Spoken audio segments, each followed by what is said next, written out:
पहले थी 31 सीटें, फिर बढ़कर हो गई 26 और 57 सीटें, और अब 58वीं सीट भी ममता बनर्जी के हाथों आ गई है।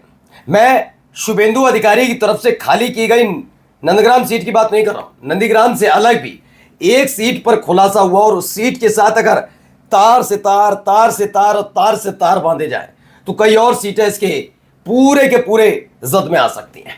तो क्या वाकई ममता बनर्जी ने जो कहा वो सच था?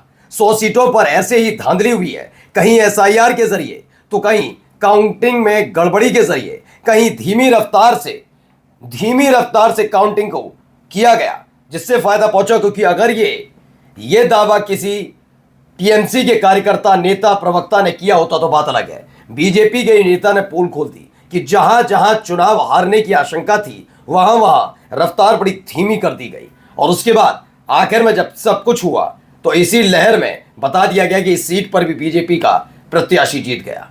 ये सब खेल कैसे किया? भारतीय जनता पार्टी के नेताओं ने पोल खोली है।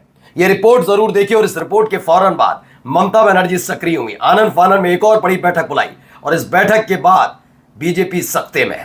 तो क्या 100 सीटें यानी 107 सीटों पर सिमट जाएगी भारतीय जनता पार्टी, और ये 100 सीटें सीधे 100 क्यों, अभी नंदीग्राम भी तो है, 101 सीटें सीधे ममता बनर्जी यानी टीएमसी खाते में आने जा रही है। नमस्कार, मैं हूं प्राज्वल गौतम और आप देख रहे हैं टाइम्स एक्सप्रेस। 100 सीटों का दावा पहले दिन से यानी 4 तारीख को जब हुआ, उन 4 तारीख से लेकर अब तक ममता बनर्जी 100 सीटों पर दावेदारी कर रही हैं। और तरीका एक सा नहीं होता, सारी सीटों पर तरीका एक नहीं है कि एक तरीके से ही चुनाव जीता गया हो बीजेपी की तरफ से। हाँ, एसआईआर की एक बड़ी भूमिका रही है, बात सच है, क्योंकि एसआईआर में आप कहीं पर भी जाइए, सबसे ज्यादा नाम अगर कहीं कट रहे हैं तो वो मुसलमानों के हैं। ये बात सच है, किसी भी राज्य में चले जाइए, पश्चिम बंगाल तो है ही। खास तौर पर ये नजर रखी जाती है क्योंकि मानते हैं कि बीजेपी को मुस्लिम वोट कास्ट नहीं करता, और बीजेपी के नेता खुल के भी कहते हैं हम मुसलमानों को टिकट इसलिए नहीं देते क्योंकि मुसलमान बीजेपी को वोट ही कास्ट नहीं करता, ये उनका मानना है, वो कहते रहे। तो ऐसे में जब बीजेपी को मुसलमान वोट कास्ट ही नहीं करता तो उसके वोट भी कट जाए तो उन्हें फर्क नहीं। लेकिन हाँ, अगर मुसलमानों के वोट कटेंगे तो फायदा, नुकसान किसे होगा? उनकी प्रतिद्वंदी पार्टी को। अगर मैं उत्तर प्रदेश को देखूं तो समाजवादी पार्टी को, कांग्रेस को, बीएसपी को भी नुकसान हो सकता है ना।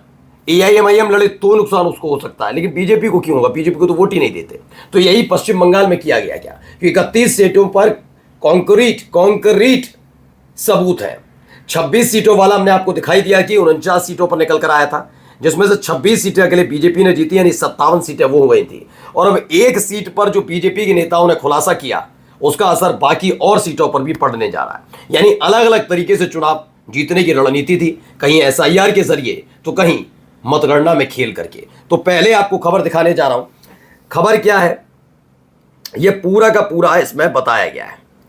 ये वो तरीका, ये देखिए, ये कुछ इस तरीके से पोस्टल बैलेट्स का हुआ। तृणमूल लीड्स ओवर बीजेपी प्लम्बडेड आफ्टर इट्स एजेंट लेफ्ट। बताया गया कि भाई पहले टीएमसी कुछ इस तरीके से करके वहां तक पहुंचती है, लेकिन उसमें से क्या होता है, थोड़ी देर बाद वहां से, चूंकि वहां सुरक्षा बल तैनात थे, सबने देखा कैसे मारे पीटे जा रहे थे। टीएमसी के जो काउंटिंग एजेंट्स हैं उनसे मारपीट की गई थी। इसीलिए अभिषेक बनर्जी ने कहा हम 100 सीटों का डेटा देते हैं, इनमें से आप 10 सीट, सिर्फ 10 सीट का आप डेटा दिखाइए। वो सीसीटीवी फुटेज जो 12 बजे से लेकर शाम 6 बजे तक की है, हमारा काउंटिंग एजेंट था कहां, उसके साथ मारपीट की गई थी। अलग अलग जगह से खबर आ रही थी। इसको पहले पोल जिसने खोली वो शोएब दानियाल है। शोएब दानियाल ने स्क्रॉल की एक रिपोर्ट है, इस रिपोर्ट को सबके सामने रखा। खास बात यह, रिपोर्ट किसी मुसलमान की तरफ से नहीं जारी की गई, बल्कि ये एक गुप्ता जी हैं, उन्होंने अपनी पूरी रिपोर्ट तैयार की स्क्रॉल के लिए। क्या आपको 4 मई को बंगाल में धीमी मतगणना का अजीब मामला याद है? जी हाँ, याद है। भवानीपुर तो सबसे ज्यादा जहां रोकी दी गई थी काउंटिंग। एक भाजपा कार्यकर्ता ने स्क्रॉल को बताया, जहां भी हमारे लिए मुकाबला कठिन था, मतगणना धीमी गति से हुई। ये अंग्रेजी में है, हिंदी में बता रहा हूं मैं आपको। दोपहर तक इसका मतलब यह था कि बंगाल में बीजेपी को मजबूत बढ़त मिल गई थी, जबकि अभी केवल कुछ ही मतों की गिनती हुई थी। अनंत गुप्ता, एजी नाम से इनका ट्विटर हैंडल हो, जो भी है, ने इस बात की पड़ताल की कि कोलकाता में टीएमसी के गढ़ राजा रहाट न्यू टाउन पर इसका क्या असर पड़ा। जब राज्य में भगवा जीत लगभग तय लग रही थी, तब टीएमसी के मतगणना एजेंट्स को मतगणना केंद्र से बाहर निकाल दिया गया। टीएमसी और सीपीआईएम दोनों ने स्क्रोल को बताया। तब तक टीएमसी काफी अंतर से आगे थी। हालांकि टीएमसी एजेंट्स के जाने के बाद आंकड़ों से पता चलता है कि बीजेपी ने बढ़त को तेजी से कम कर दिया। अगले दिन एक अलग से मतगणना का दौर चला जिसमें टीएमसी एजेंट मौजूद ही नहीं थे और भाजपा को विजेता घोषित कर दिया गया। कैसे टीएमसी के एजेंट्स के साथ मारपीट की जा रही थी ये सबको पता है, छोड़कर नहीं गए थे। दरअसल एक खेल कैसे खेला गया, शुरुआत से ही बढ़त दिखाई जाती रही कि बीजेपी को बढ़त मिल रही है, सबने हमने दिखाई रहे थे।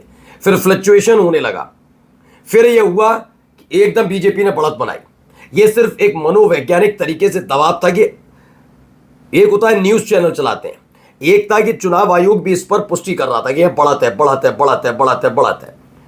उसके बाद मारे पीटे गए।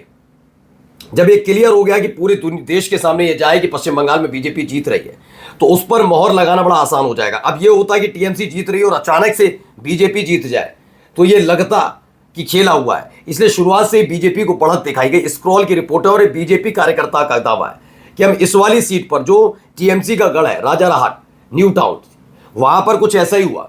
वहां पहले जीत रही थी टीएमसी, लेकिन टीएमसी को डाउन करके बीजेपी को जिताया गया, दिखाया गया, दिखाया गया, दिखाया गया। तब तक टीएमसी के जो एजेंट थे उन्हें कूट के भगा दिया गया और बाद में ऐलान कर दिया बीजेपी की जीत हो गई। देखिए, इसको लेकर ममता बनर्जी ने अब मीटिंग बुला ली। इसमें दावा है, मीटिंग की कुछ तस्वीरें हैं, पहले तस्वीरें देखते चलिए।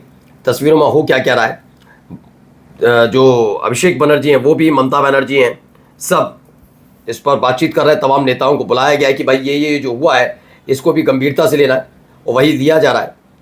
तो यहाँ पर कुछ इस तरीके से अब देखिए, इसमें कहा है ममता बनर्जी, हमारे राष्ट्रीय महासचिव जो भी अभिषेक बनर्जी ने काली घाट में हमारे चुनाव लड़ने वाले उम्मीदवारों से मुलाकात की। उन्होंने वहाँ कैसे धमकियां दी गई, कैसे मारा पीटा गया है, तमाम चीज़ों की बात की। तृणमूल कांग्रेस एक परिवार के रूप में एकजुट है। हम जनादेश को लूटने वालों के सामने नहीं झुकेंगे। यानी काला घाट जो सीट है, वहाँ काली घाट सीट को लेकर भी अब तत्पर नजर आ रही हैं, क्योंकि तमाम चीज़ें हो रही हैं। ये सारी चीज़ें एक साथ वहाँ पर चली हैं। अब आप अंदाज़ा लगाइए हालात कहाँ से कहाँ पहुँचाए गए, किस तरह के हालात पहुँचाए गए। और अब इन सब के बीच कहानी सिर्फ ये निकल कर आ रही है कि अब तक तो केवल 57 सीटों की बात हो रही थी, उसमें एक और सीट जुड़ी। अब उसके बाद इसी तरह के जो तार जुड़े, जहाँ जहाँ धीमी मतगणना हुई, उसका मुद्दा भी ममता बनर्जी उठाने के लिए तैयार है। इसके लिए पहले अपने सांसदों से, अपने तमाम लोगों से बात की, उसके बाद अब पहले विधायकों से, और फिर उसके बाद जो प्रत्याशी चुनाव हारे जहाँ जहाँ, उनको बुलाकर बातचीत की गई है कि एक बार बातचीत की जाए, देखा जाए कहाँ कहाँ किसके साथ क्या हुआ। एक एक डेटा इकट्ठा करके सुप्रीम कोर्ट ले जाने की तैयारी है, जिससे कम से कम ये दिखाया और बताया जा सके कि कैसे खेल इस पूरे खेल में खेला गया। न केवल चुनाव आयोग की भूमिका है, एसआईआर की भूमिका है, बल्कि आप अंदाजा लगाइए केंद्रीय सुरक्षा बल का इस्तेमाल हुआ, और ये बात किसी और ने स्वीकार नहीं की, बल्कि बीजेपी के नेता स्वीकार कर रहे हैं। नमस्कार।